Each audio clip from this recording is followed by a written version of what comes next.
Good day, ladies and gentlemen. Mr. O'Keefe, present and accounted for here in the beautiful mountains, the San Juan National Forest, just north of Durango, Colorado, in the southeastern part of the state of Colorado. We're still in the southern part, so one of the cool things about being in the southern part is it's quite dry. Just to the west of us is the big deserts, and the big deserts have a tendency to keep things pretty dry. So as I begin to walk up, I'm going to say, it's hard to breathe. Why? Because I'm not in as good a shape as I should be. But also, the fact is that we are at like 12,000 feet right now. My hometown of Atlanta, Georgia, is only at about 780 feet or so. And so you think about adding about 10,000 feet. That means the air is thinner. That means that the oxygen amounts in the air are less than they are where I'm from. And so my body is not quite used to it. But I am up here in the beautiful forests of southeastern Colorado. And I want to welcome you here. We spent a couple days in Pagosa Springs, Colorado, which has hot springs, which are volcanically warmed, geothermal pools of water, or actually an aquifer of water. And it's a beautiful experience to soak in a relative natural hot tub on the side of a road with other friends. I have found a really, really cool place for us to read today. I have decided that I'm going to walk up into the woods a little bit, and I found this beautiful kind of rock outcropping. You see that? And so I've made a decision that is where we are going to be reading today. So ladies and gentlemen, welcome, welcome, welcome. I want to see if I can maybe get you some of the cliffs off into the distance, but right now it doesn't seem like my camera wants to grab onto them. So maybe I'll turn a little bit and see if you can see some of the beautiful mountains of Durango.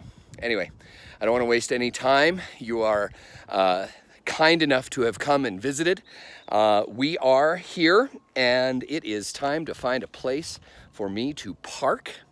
Do you guys remember the kinds of trees that smell like vanilla when you stick your nose in the slough? That is right. Those are the beautiful Ponderosa Pines.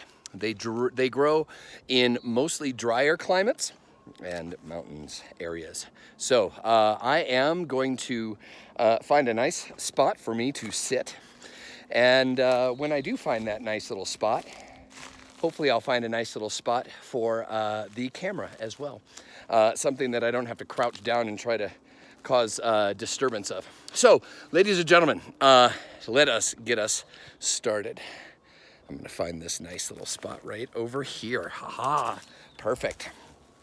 Nice flat spot for you to sit, because if it's not comfortable, you know what happens, right? You start getting grumpy and it starts taking your mind off of what you're reading. You know what I'm saying? So let's see, can I get you to lean down? I got all these things in my hands, jeez. I gotta get myself set up. Hey, are you still there? Are you still there? You're still there. Cool, nice. Okay, I think I've got you in a nice little spot. Ladies and gentlemen, welcome. It is wonderful to be with you, and let us get started. I'm gonna be sitting amongst a few young longleaf or Ponderosa pines that are trying to grow in between. I've got some oak leaves right here, and I've got a spot. The other thing about having a journal is that when you're out in the wilderness like I am right now, it makes a pretty nice place to sit. So, ladies and gentlemen, welcome. Sign of the Beaver. Last we were with Matt and Attean, chapters 15 and 16. We had an amazing adventure. We had a bear attack. We had an opportunity for the native young man and the European or English young man, the colonist, coming together to keep themselves alive after a mama bear tried to protect her cub. Sigwan, right? Sigwan. I think that was what they were saying. I think Sigwan must mean bear. I kind of took a look at that after a little while and realized that. So Sigwan in Penobscot means bear. So when he said, when we come back, Sigwan will be bigger and ready for eat. We also noticed that after Attean had killed the bear, that there was a great festival, that there was a great celebration at the tribal lands and in their village. And so Matt, as he was a participant in that experience, became an invited guest, which is unusual, which is a blessing. Any opportunity that you have to be invited into a community that is not your community, consider yourself absolutely graced to be invited and take the opportunity. Grab those invitations. So as we had left, Matt had tried to stay up all night long with the Indian tribe, but couldn't. The dancing, the food, the long walk, all of those things became a little overwhelming for Matt, and he was placed into one of the wigwams for him to sleep in, and that was where we left off. So ladies and gentlemen, without further ado, let us head into chapter 17. What we had heard at the last point was that Matt was falling asleep. He woke up at some point late into the evening. He knew that there was another story that was being told as he was going to bed, and then he heard drums, and that meant that they were dancing and singing again. So chapter 17, let's begin. When Matt woke, the wigwam was dim, but the cracks of brightness around the door flap showed that it was daylight. By the sounds, the village was already up and about. He could hear men's voices, the shouts of children, and the shrill yelping of dogs. Behind these sounds, there beat a dull, thumping rhythm. Could the Indians still be dancing? He lay looking about him. Pause. I want you to think about this like a historian. I want you to close your eyes because I'm doing the reading, and this gives you an opportunity to let your mind imagine. I want you to draw the picture of what the inside of this wigwam looks like. I want you to see how these people live. I want you to understand how there are similarities and differences in the way that you live. So as Matt looks around this room, I want you to see how this author paints the setting for you as the reader to be able to imagine it, to bring this moment to life. He lay looking about him at the smoke-streaked walls of woven matting, at the clutter of objects hanging here and there, shapeless garments, cooking pots, odd-shaped bags of animal skin, bundles of dried grasses and herbs. Under the platform where he had slept was an untidy pile of baskets and rolled-up mats. From the heap of ashes in the center of the dirt floor, a wisp of smoke curled upward toward the small hole in the roof. Much of it could not escape and drifted back to hang in the thin cloud just above Matt's head. Matt's throat felt tight with it, and he sat up, coughing. Then he moved to the doorway, pushed back the flap, and stepped outside. That was one paragraph, all about what he saw. Not a very nice place, right? A lot of untidiness. Mats seem to be rolled up in certain places. Things are hanging from the roof. One of the things that's very important is in each one of these wigwams is that fireplace. And if you're going to have a fireplace, you also need to make sure that you have a hole for the smoke to get out. But did you notice that the hole wasn't quite big enough? And so there was some smoke that was hanging inside the wigwam. But as soon as he opened that flap, bright lights sunlight and air enter in. As though they had been waiting, children came scuffling out about him, their bright eyes curious. Most of them were naked as little frogs, so they're not wearing any clothes. I know that sounds sometimes very strange to us, but we want to understand their culture. Now, if the children are running around naked, it makes us kind of giggle because it's not something that's very usual to us. But it is summertime, right? It's heavy, deep summertime. It's warm. What are they making their clothing out of? I did read shapeless garments, but it didn't give us very much background in regards to what they might be made of.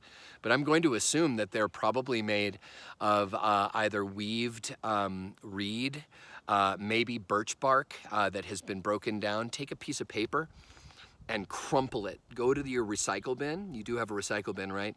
Go to your recycle bin and get a piece of paper and just start crumpling it. For the rest of the time that we talk today, just have it in your hand and kind of smash into it, and then open it up, and then smash it down again, and open it up again, and smash it down again. Keep wrinkling it. Don't tear it, but what you will notice is that over time, something that's very tough, that you would think would be very uncomfortable, like a piece of paper, quickly becomes almost a cloth. So birch bark would work really well for that. Paper wouldn't, because as soon as it got wet, it would fall apart. And they don't have paper out in the middle of the Penobscot region of Maine. Not at this time, at least. One of the things that we want to see is that these kids are they're just naked. Nobody's making fun of that. Nobody is giggling and staring at them strangely. Matt is, so it sounds like it's a little unusual to him. But at the same time, these kids are just living the regular life. So pay attention to that. That teaches us a little bit about their culture. Que, he said uncertainly, sending them into a chorus of giggles. Matt was relieved to see Attean approaching. "You sleep long time," Attean greeted him. "Too much bear, reckon." Matt smiled shamefacedly, as he still found it hard to take Attean's sober teasing. Over the heads of the children, he looked about the village. Last night in the darkness and firelight, it had appeared mysterious and awesome. Now, under the strong sunlight, he saw that it was shabby and cluttered. There were a few bark cabins. For the most part, the wigwams were ramshackle and flimsy. On every side, from racks of untrimmed branches, hung rows of drying fish. Scattered heaps of clamshells and animal bones littered the ground. The Indians themselves had discarded the splendor of the night before. Some of them, like Attean, wore only a breechcloth. Others, faded cloth trousers and ragged blankets. The women had replaced their bright finery with skirts and vests of dingy blue cotton. Now he could see what was making that rhythmic thumping. Two women were pounding corn in a huge mortar made from a tree trunk, their arms alternately rising and falling. Others nearby were grinding in smaller mortars of hollowed stones. They sat close together, jabbering like blue jays, but their chatter did not for an instant interfere with the steady rhythm of their bare arms. I want to stop for a second. I want to see if I have any opportunity. Did you hear what the women were doing? They were crushing and grinding corn. They had a large mortar, which is like a large bowl. What was it made from? A tree trunk. So literally, like a tree trunk that was in the ground had been carved out to a large bowl. And then they had filled it with corn, with probably dried corn. And then they were each having these large kind of pestles, which are a large stick with kind of a round bottom. I'm trying to think of what it might be like. If you've ever seen somebody load a cannon, that's probably the closest thing that I can think of. And it's for packing something down. So it's a nice round ground, and so they're just pounding. Boom, boom, boom, boom, boom, boom, boom. So that's what he was hearing, the thumping and grinding of corn to make cornmeal. Cornmeal is what you can make cornbread out of. You can make a whole bunch of wonderful things out of. But of course, they are grinding and crushing corn for the tribe, for the general tribe. Now, in front of another wigwam, two women were weaving baskets of rushes, long reeds. As Matt and Attean passed them, they looked up with shy smiles. All the women, Matt noticed, were hard at work. A few very old men sat smoking in front of one of the wigwams, and a group of boys squatted in a circle playing some sort of game.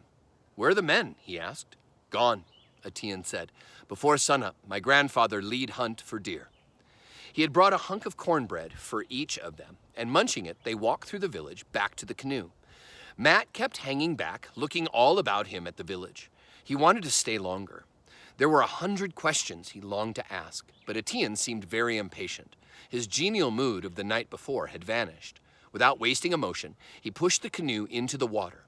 A taggle of children had followed them and now stood on the bank, laughing and waving as they moved out into the river. Matt tried to find a reason for Attean's silence. "If it hadn't have been for me," he asked, Would you have gone on the deer hunt with the men? Attean did not like the question. Not take me, he admitted finally. I not have gun. You're a good shot with a bow and arrow, Attean scowled. That old way, he said. Good for children. Indian hunt now with the white man's gun. Someday my grandfather buy me a gun. Need many beaver skins to buy gun. Beaver, not so many now. I know guns cost a lot, Matt said. I'll have to wait a good while for another one myself. Attean had long since heard the story of Ben's visit. White man can buy with money, Attean said. Indian not have money. One time plenty wampum.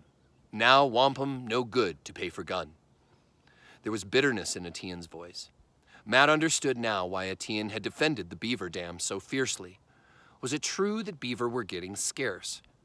Matt thought of the village that they had just left, how very poor it seemed, how few possessions the Indians could boast. For the first time, Matt glimpsed how it might be for them, watching their old hunting grounds taken over by white settlers and by white traders demanding more skins than the woods could provide. As they set off through the forest, he tried to think of a way to lift Attean's gloom. That was a mighty fine feast last night, he said, and I was glad to see where you live. I'd like to go there again someday. Attean's scowl only deepened. My grandmother not want you to come to feast, he said. My grandfather say you must. She say you not sleep in her house. Oh, Matt said lamely. His own pleasure suddenly dimmed. So many things were suddenly clear to him. Why he had been left alone to sleep in the empty wigwam. Why Attean had hurried him away so abruptly this morning. Attean had been caught in a family argument and was annoyed about it.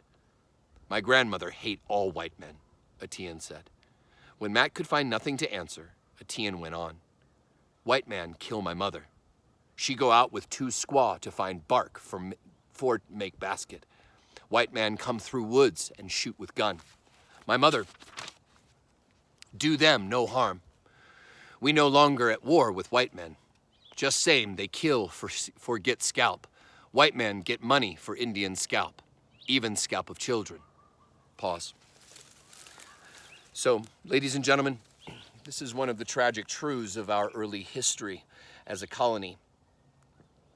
As the white people began to move into the land that was not owned, that belonged, that Native American tribes lived on, they began to have problems, wars, difficulties with Native Americans who didn't find it to be okay that these people were just moving into their land and not asking for privilege, not asking for right, not asking for the opportunity to work together. So there was war. One of the things that many white leaders said was that the less natives there were in the woods, the more opportunity there is for white settlers. And so therefore they started doing what was called paying for scalps. Paying for scalps means that if you kill somebody and you bring back their scalp being the hair from here back, so it would be like basically cutting this part and pulling this part of their skin off, but that skin will keep the hair. And you bring that back as proof that you have killed somebody, you would be paid for it. And so we have just learned something very, very, very important about Attean. We have just learned why Attean might not like white people very much. His mother went out into the woods in order to go find basket weaving materials, to go take care of items that they had been doing, and her parents and their grandparents and everybody else had been doing for quite some time. And so she's killed by white people with guns for no other reason other than they can be making some money off of them. Are you surprised why Attean's grandmother doesn't like white people very much? We no longer at war with white men. Just same, they kill for get scalp. White men get money for Indian scalp, even scalp of children. Matt's indignant protest never got past his throat. He remembered that it was true, or had been a long time ago. He had heard that during the war, the Massachusetts governor had offered a bounty for Indian scalps. Attean must have been a very small child at the time. My father go out on war trail, Attean said. He go to find white man who killed my mother. He never come back. Matt was speechless. He had never dreamed that anything like this lay behind Attean's carefree life. He had never wondered about Attean's parents at all, only accepted without question that the boy followed his grandfather and obeyed him. No wonder she hates us, he said at last. Terrible thing always happen when there's a war, on both sides. You've got to admit, Attean, that there was a reason. The Indians did the same thing to white settlers. The white women were afraid to go outside their cabins. Why white men make cabin on Indian hunting ground? Matt had no answer for that. It was no use, he thought. The war with the French was over. Pause. There was a war in the early 1700s in the northeastern part of the United States, up by Maine, Massachusetts, Vermont, New Hampshire, on the border of Canada. You will learn this if you haven't learned this before, but Canada was claimed by the French people of Europe. The eastern part of America was claimed mainly by the English over in the same region, and down in the south by Florida, it was claimed by the Spanish. This was a great race. I hope if you have not learned it yet, how exciting you are to look forward to this piece of history, our history. Up in the north, there was a group of French soldiers and French army who befriended the Native Americans and began to start a war against the English, but it's strangely called the French-Indian War. And so the French-Indian War is where the French and Indian teamed up to try to fight against the English colonists. And this was a very tough time, very rough time. But that is the part where Matt is speaking of. But the hatred, would that ever be over?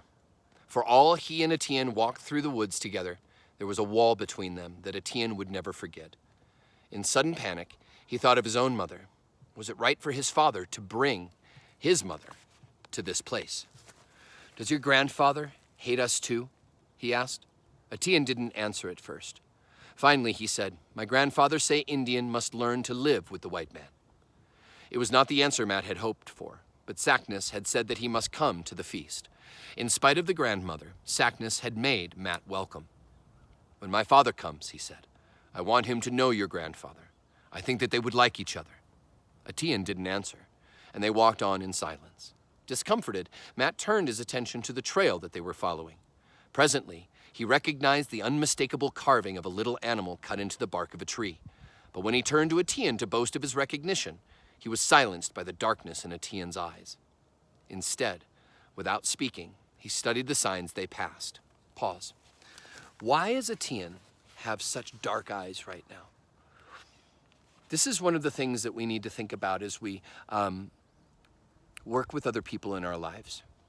Sometimes we have no idea what their past has been like. Sometimes we have no idea why they might be acting rudely to us. Sometimes we have no idea why they might be acting really kindly to us. But in this case, in this walk, remember, Matt said that this walk takes about an hour, right? It took about an hour for them to walk from Matt's cabin to the tribe. So within this hour, Matt is learning about what happened to Attean's mother and father. We understand why Attean's grandmother may not have wanted Matt to be in their village. The difference in the new piece about why Sackness believes differently, saying that they are going to have to learn to live with the white people because it's just the way that that's going to be. A war is not the answer to Sackness. But all of these feelings now are sitting inside Attean. I'm sure some days he doesn't think very much about these stories, but at this moment, Matt, the evening before, Attean's story about what has happened with his mother and father, all of these things have come together in order for Attean to not probably feel very good. Sometimes this lasts days, sometimes this lasts months, sometimes this could even last years. But in this case right now, we definitely know that when you have bad feelings and when you have bad things happen in your life, you can't just let them go. It's not okay. The beautiful part is that in this instance, Matt has done something very respectful, which is the fact that he is just going to accept the fact that right now Attean's not interested in talking. And so instead of bothering him, he just goes back to learning about all the things that he has started to learn about. When they came out at last on a trail he knew well, he marked carefully the spot where the two trails met. Why, he thought in sudden excitement, I could actually find my way back to the village. I'm sure I could. But he did not share this thought with Attean. He knew that unless Attean took him there, he could never go back to that village again. Saknus had only invited him to the feast out of kindness, or perhaps out of fairness for his small share in killing the bear. Would he ever be given another chance? I like this. In the end of this chapter, we've grown a whole bunch. Got to resituate because rocks are not always the most comfortable things to read on. But one of the things that I'm finding really interesting, and I'm going to switch you around for chapter 18. I'm going to see if maybe we can get some of this beautiful backdrop, the stuff that I've been looking at. This beautiful backdrop. And one of the things that I've started noticing is that, boy, we've learned a lot. We've learned a lot about Attean. We've learned a whole bunch about the history of these people. And we've also learned that Matt has learned a whole lot since he was first in these woods, right? I mean, that's something really important to learn about. So chapter 18. Chapter 18, over and over, though he knew the number only too well, Matt counted his notched sticks. He kept hoping that he had made a mistake, always that there were the same, 10 sticks. That meant that August had long since gone by. He couldn't remember exactly how many days belonged to each month, but anyway, he reckoned, it is the month of September, and it must almost be over. He only needed to look about him. Listen to his clues. The maple trees circling the clearing flamed scarlet. Scarlet is a beautiful term for the color red. The birch trees and aspens glowed yellow, holding a sunlight of their own even on misty days. The woods had become quieter. Jays still screamed at him, and chickadees twittered softly in the trees, but the songbirds had disappeared. Twice he had heard a faraway trumpeting, and had seen the long straggles of wild geese like trailing smoke high in the air, moving south. In the morning, when he stepped out of the cabin, the frosty air nipped his nose. The noonday was warm as midsummer, but when he came inside at dusk, he hurried to stir up a fire. There was a chilliness inside him as well that neither the sun nor the fire ever quite quenched. It seemed to him that day by day, the shadow of the forest moved closer to the cabin. Why was his family so late in coming? Man, I've forgotten all about this, that he's still waiting for his parents. He was troubled too, because the autumn weather seemed to have brought about a restlessness in Attean. There were days when the Indian boy did not come. He never offered a word of explanation. After a day or two, he would simply walk into the cabin and sit down at the table. He rarely suggested that they hunt or fish together now. Day after day, Matt tramped the woods alone, trying to shake the doubts that walked beside him like his own shadow. As he walked, Matt was careful to cut blazes in the barks of trees.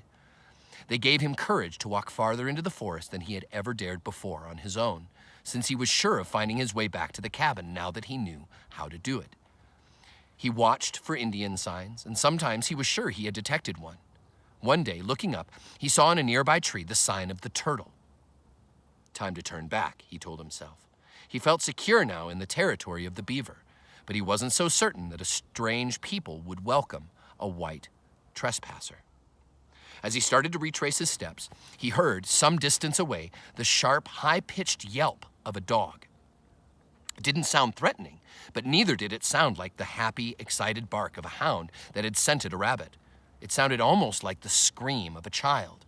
When it came again, it died away into a low whining, and he remembered the trapped fox.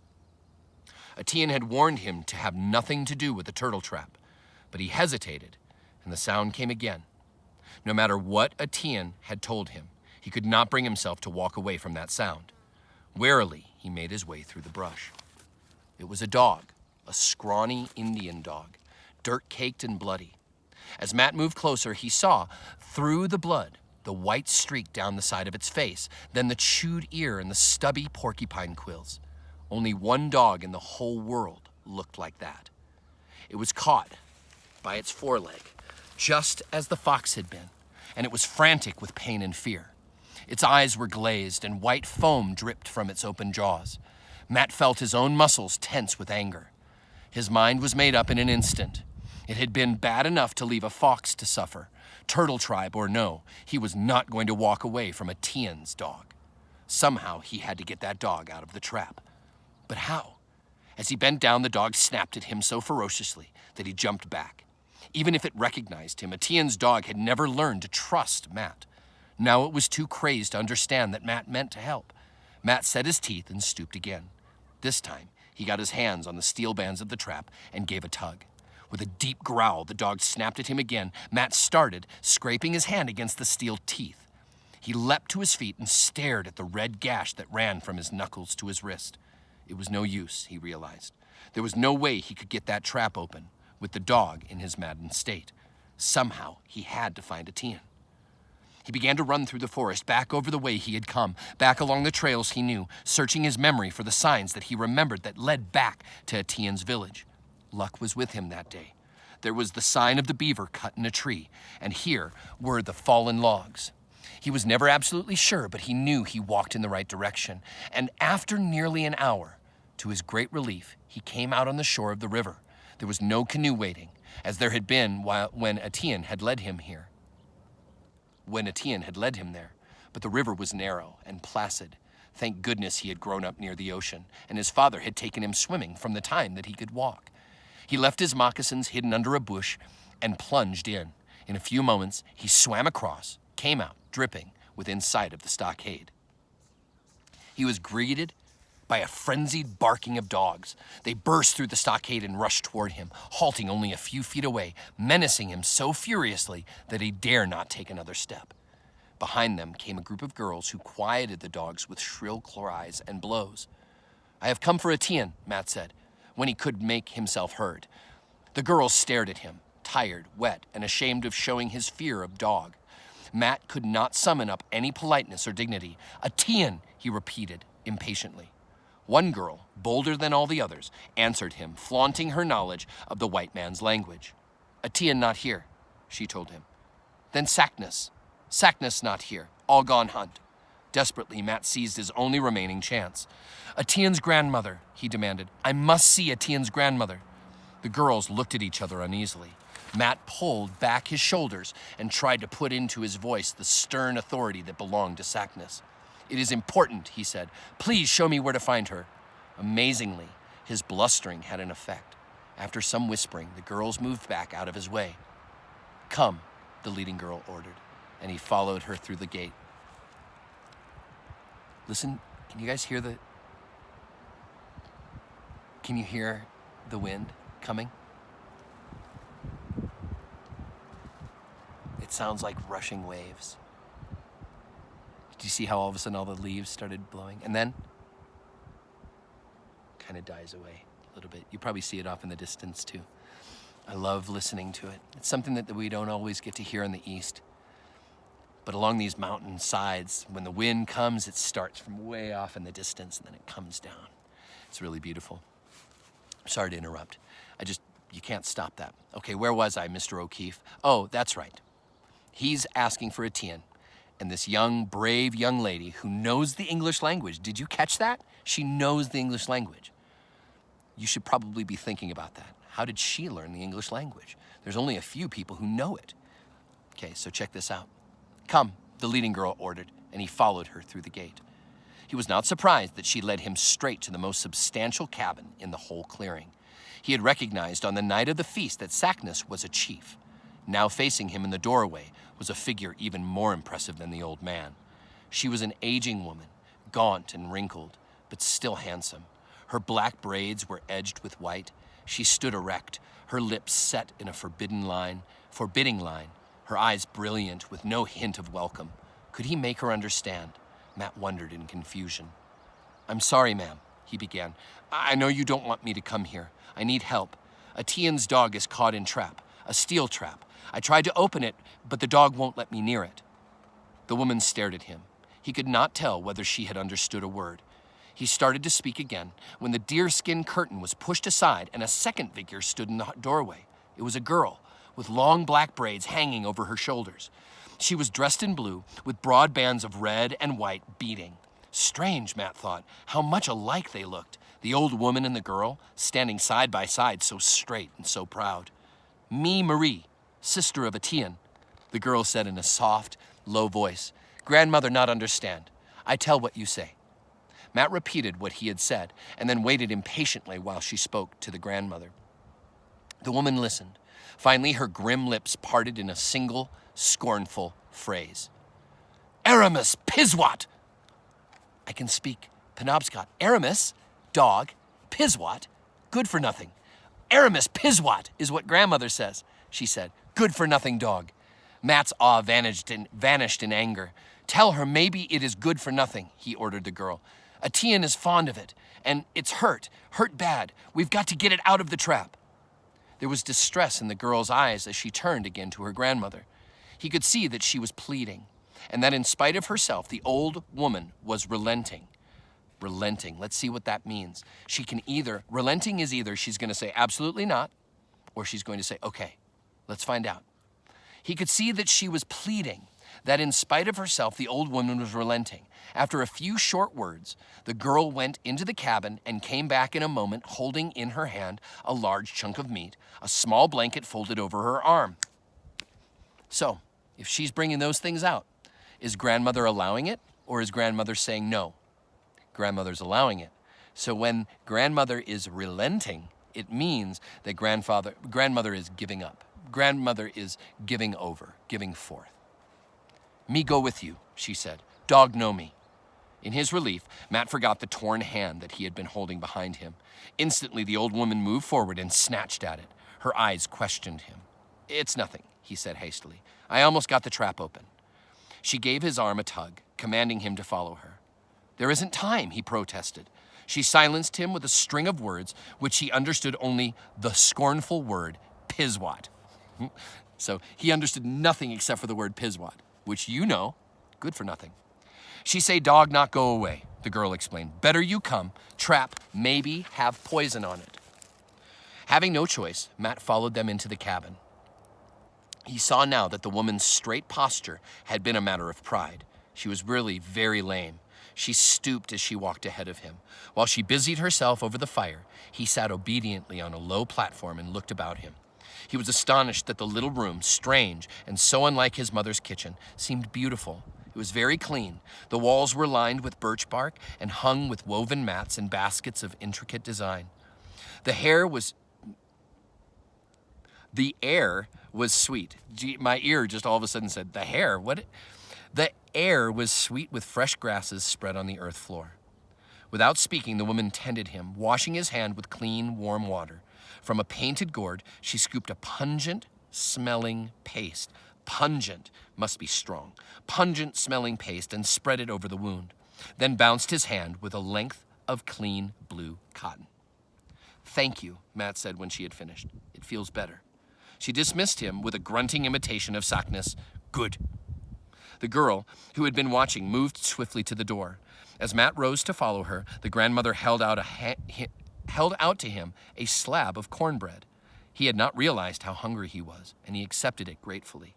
The girl took the lead, brushing aside the curious children and the still suspicious dogs. At the river's edge, she untied a small canoe, and Matt stepped in, thankful that his half-dried clothes would not have to be drenched again. Once on the forest trail, she set the pace, and he did not find it easy to keep up with her. Swift, silent, she strode. She was so like Attean, though lighter and more graceful. After a time, Matt ventured to break the silence. "You speak good English," he said. "Attean tell me about you," she answered. "You tell him good story." "Attean didn't tell me he had a sister." The girl laughed. "Attean thinks squaw girl no good for much," she said. "Attean only like to hunt." "I have a sister too," he told her. "She's coming soon." "What's she name?" "Sarah. She's younger than you. But Marie isn't an Indian name, is it?" Matt asked. "Is Christian name?" "Me baptized by father." Attean had never mentioned a priest either, but Matt knew that the French Jesuits had lived with the Indians here in Maine long before the English settlers came. When my sister comes, will you come with Attean to see her? He asked. It might be so, she answered politely. She sounded as though it never would be. It might be so, she answered politely. She sounded as though it never would be. So it sounds like she wouldn't get that opportunity. At last they heard the yelping just ahead of them, and they both began to run. Even in his terror, the dog recognized the girl and greeted her with a frantic beating of his tail. He gulped at the meat she held out to him, but he still would not let either of them touch the trap. The girl had come prepared for this, and she unfolded the blanket she had carried, threw it over the dog's head, and gathered the folds behind him. With surprising strength, she held the struggling bundle rightly in her arms while Matt took the trap with both hands and slowly forced the jaws open. In a moment, the dog was free, escaping the blanket, bounding away from them on 3 legs, the 4th paw dangling at an odd angle. I'm afraid it's broken, Matt said. He was still breathing hard from the last run and from the effort of tugging those steel jaws apart. Attean mend, the girl said, folding up the blanket as calmly as though she were simply tidying up a cabin. The dog hobbled slowly after them along the trail, lying down now and then to lick at the bleeding paw. They made slow progress, and now that the worry was over, Matt was aware how tired he was. It seemed as though he had been walking back and forth over that trail all day, and the way to the village seemed endless. He was thankful that when, halfway to the river, he saw Attean approaching swiftly along the trail. My grandfather sent me, he explained. You get dog out? I couldn't do it alone, Matt admitted. Attean stood watching as the dog came limping toward him. Dog very stupid, he said. No good for hunt. No good for smell turtle smell. What for I take back such foolish dog? His harsh words did not fool Matt for a moment, nor did they fool the dog. The scruffy tail thumped joyfully against the earth. The brown eyes looked up at the Indian boy with adoration. Attean reached into his pouch and brought out a strip of dried meat. Then he bent and very gently took the broken paw into his hands. And that is the end of our reading today. We've been introduced to 2 very important characters in this story, and both of them happen to be females. We have now met the grandmother. We have also met Attean's sister, Marie. Attean sounds like a native name, right? It's not a name that I'm very used to. And Marie is much more familiar to me. And she said that she had received it through being baptized, which is a Christian ceremony, not a native ceremony. So it's a mixture of relationship, right? The dog, very interesting. Without the dog, Matt would not have proven that he could get all the way back to the village in an emergency. His passion and his care for the dog allowed the relationship between Marie and Matt to grow. And who comes at the very end? Attean. He came running. What does that tell you about how he feels about his Piswat of a dog? Or Aramis Piswat? He cares about that dog a lot. He tries to be tough and tries to act like he doesn't care. But in the end, he has a soft spot for that dog, right? That's a beautiful story. I like that we were returned to the turtle grounds and that Matt knew that he shouldn't be in that area and that he's learned quite a bit. I like being out here with you guys. I like reading outside. It's one of my favorite places to read, especially when you're reading about Native American stories and adventures. I've kept you a little bit longer today. There were a lot of feelings and a lot of experiences that I needed to experience as I read. And that's one of the really important tactics when you read. How does it relate to your life? How do you see it fitting into your life? How does it remind you of your personal experience? Also, how did it teach you things that you never had ever needed to worry about before? We live pretty protected lives these days. And the village, the native village, sounds like an amazing place. I wish I could go.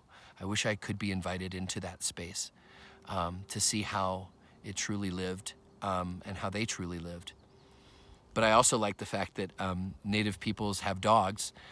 They might not be very pretty, but people love them. Like my friend Jensen. My friend Jensen has got a dog named Sam who shows up in almost every picture that he sends me. Jensen, if you're listening, I hope you grabbed onto that idea. I would try to save Sam if he was caught in a steel trap for sure. Beyond that, I'm going to go off and go adventure a little bit into Colorado. I'm going to go and see some things. We're here for the next few days, and so I hope to maybe find another place to read and show off this land region to you, especially for those of you who don't live in this part of the world. It's a really, really beautiful part of the world. The trees are very different than where I grow up and where I live, and the shapes of the leaves are different. And it's just a beautiful world. So, ladies and gentlemen, without further ado, from the beautiful hills and mountains of the San Juan National Forest here in southeastern Colorado, I hope you have a great rest of your day. I hope that you learned something. I hope this was worth your time. Come back tomorrow, maybe draw some pictures, tell stories, go back and be awesome with whatever you're choosing to do in your life. I love you. I appreciate your time, and get out of here. Bye, guys.